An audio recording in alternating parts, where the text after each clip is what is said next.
உங்கள் favourite TV ஷோக்களை இனி miss பண்ண தேவையில்லை. ZEE5 இல் முற்றிலும் இலவசமாக காணுங்கள். இங்கேயும் எப்பொழுதும்.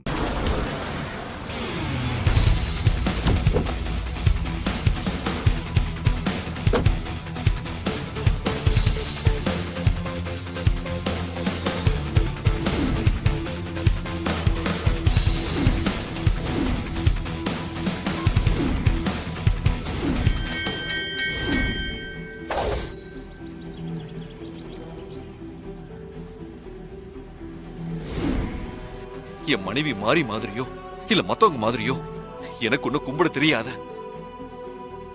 மாறி என் வாழ்க்கையில வர வரைக்கும் நான் கோவிலுக்கு வந்ததே இல்ல, உன்னை கும்பிட்டதே இல்ல. மாறி என் வாழ்க்கையில வந்ததுக்கு அப்புறம் நான் மாறிய புரிஞ்சுக்கிட்டதுக்கு அப்புறம் தான் என் அம்மாவையும் உன்னையும் கும்பிடவே ஆரம்பிச்சேன். 20 வருஷமா மாறிய அவளை பெத்த அம்மா கிட்ட இருந்து பிரிச்சு வச்சிருந்த. 1 வருஷமா எங்க குழந்தைய எங்க கிட்ட இருந்து பிரிச்சு வச்சிருக்க. இப்ப தத்தெடுத்த குழந்தையும் பிரிச்சு வச்சு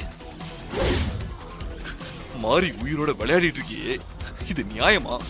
சொல்லு.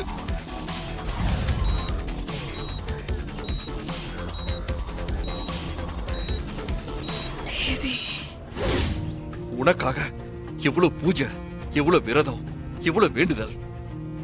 நீயே கதின்னு மாறி உன்னதான நம்பிட்டு இருந்தா அவளுக்கு நீ இப்படி நம்பிக்கை துரோகம் பண்ணலாமா? மனுஷங்க நம்பிக்கை மோசம் பண்ணா, ஏமாத்துனா கடவுள் கிட்ட வந்து முறையிடுவாங்க. ஆனா கடவுள் நீயே இப்படி பண்ணா நாங்க எங்க போய் யார்கிட்ட முறையிடுறது? சொல்லு. யாருக்காவது ஆபத்துன்னு தெரிஞ்சா மாறி ஓடி வந்து காப்பாத்துவா.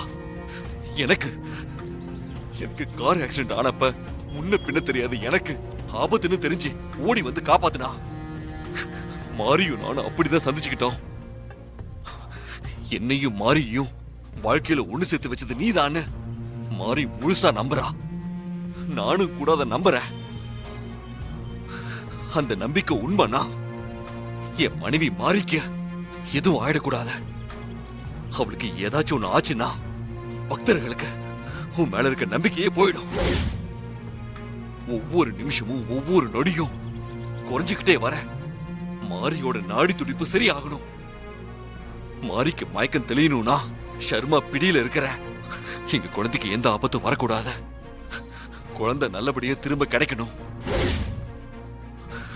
குழந்தை உயிருக்கு ஆபத்துனா மாரிய உயிரோடவே பார்க்க முடியாது. எனக்கு என் மனைவி மாரியை காப்பாத்தி கொடு. குழந்தைய நல்லபடியா திருப்பி கொடு. உனக்கு தேவை ஒரு உயிர்னா ஏன் உயிர் எடுத்துக்கோ. என் மனைவி மாரியை காப்பாத்து, அவ உயிரை காப்பாத்தி கொடு.